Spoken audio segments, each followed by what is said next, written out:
and it is delightful to watch. Year 17, let's try something new. Listen, he has played the point as a point forward and the orchestrator of offenses throughout his career. Like, even he play with Kyrie, it doesn't matter. Like, he still is the guy that's orchestrating things.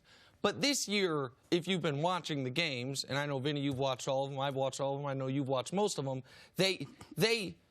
it's different. He is truly playing point guard. He is deferring more than I've ever seen him defer, especially early in basketball games. His field goal attempts are down, and part of that might be because right now his shot is a little off. He's shooting like 31% from three, but he is doing what the best point guards in the league do, which is not only running the offense and controlling the offense, but finding the guys that need to get the ball in rhythm. Finding the guys, okay, Kuz just came into the game. He's had a rough start to the year. Let me find him, get him involved. Avery Bradley hasn't gotten a shot yet. Let me set something up for him. Danny Green is posted up in the corner as he loves to be. Let me draw the defense and kick to him.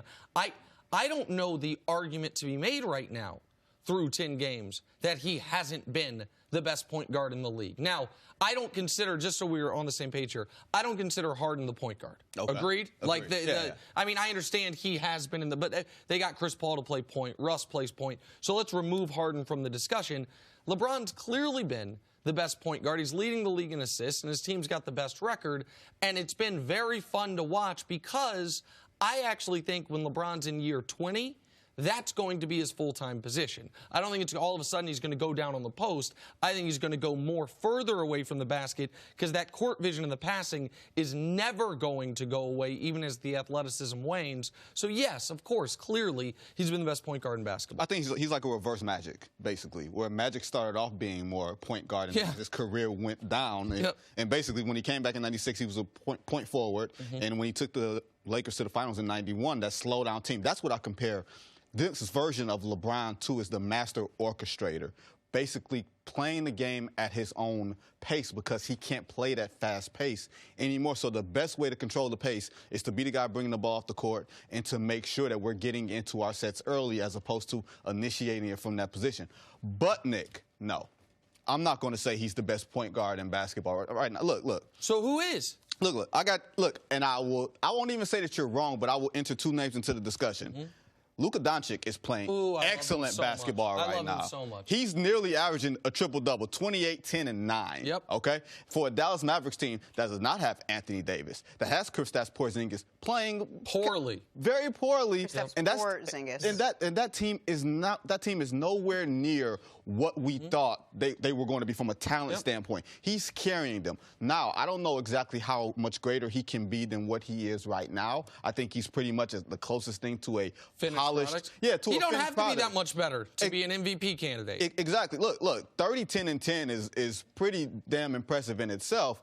And a second guy that I'm going to bring up, his team is playing under 500 right now, but Damian Lillard averaging 32, 6, and 5 for a Portland Trailblazers team that's a little underachieving right now, Nick. You cannot dismiss that type of game. Listen, Luka he's my adopted Slovenian son. I love him so much. So wait, like you are my adopted basketball son. Exactly Okay, so right, Jenna, you asked me if I have kids. It's just There's me. one. Just me. I think I might be older than Vinny, but it's just me.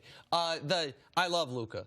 There was once upon a time I was sending you Luka Doncic videos 3 years ago when he was playing as a 16-year-old in EuroLeague. He's unbelievable. I love him. And Lillard continues to be one of the more underrated players in the league. And by the way, the guy who Luka was traded for, Trae Young, is having one hell of a season. However, here's what is not going to happen.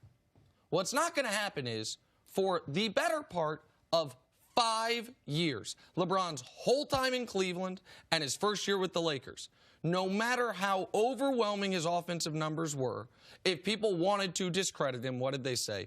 Well, what about that defense? Even though he was still one of the best on-ball defenders in the world every year, well, his off-ball defense and the team defense. What's not going to happen is now, when the Lakers are the best defense in basketball, when LeBron, according to the nerdy advanced defensive stats, is a top 5 defender at his position or any position, top 5 defender in the league, that we are going to include Luka Doncic Damian Lillard or the guy I brought up, Trae Young, because Luka is a minus defender. Dame is a minus defender. Trae will always be a minus defender, not his fault. And LeBron is a minus shooter, and all of those other guys aren't. LeBron is shooting 27% between 16 feet and out. That is not good. When he was at his height in Miami, he shot 45% from 16 feet. Now, that's the free throw line and out. He is basically, at this point, more of a finisher on the inside, even though he's operating the offense from the outside. Right, to be in this game, Nick, this game is a shooting game now. You have to be able to shoot, and LeBron is not a plus shooter anymore. That is what I'll give you. Listen, that is. I feel like you are getting a little ahead of yourself saying LeBron's not a plus shooter anymore. He has not been a plus shooter thus far this season. And if you think it's going to stay like that the rest of the year, maybe off the air we can make a little wager about what the percentages will land at, because right now he's at 31% from three. Here's guessing he ends closer to 35% from three. Now, the thing I thought you were going to bring up was the free throws. And last night, the free throws all of a sudden reared their ugly head again in a game that was nip and tuck throughout, and he has to get those at least partially right.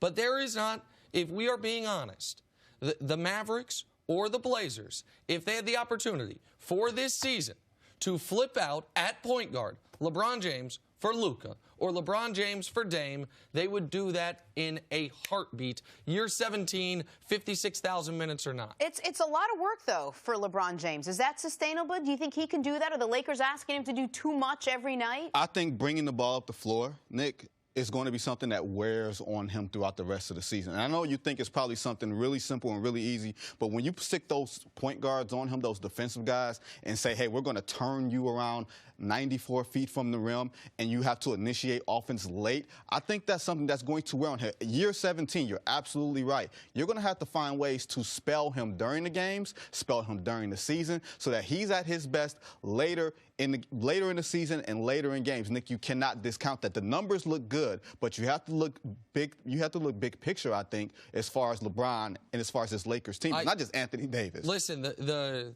workload is obviously unprecedented.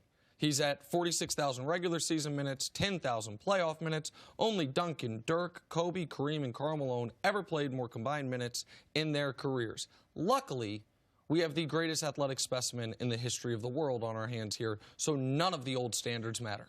None of them.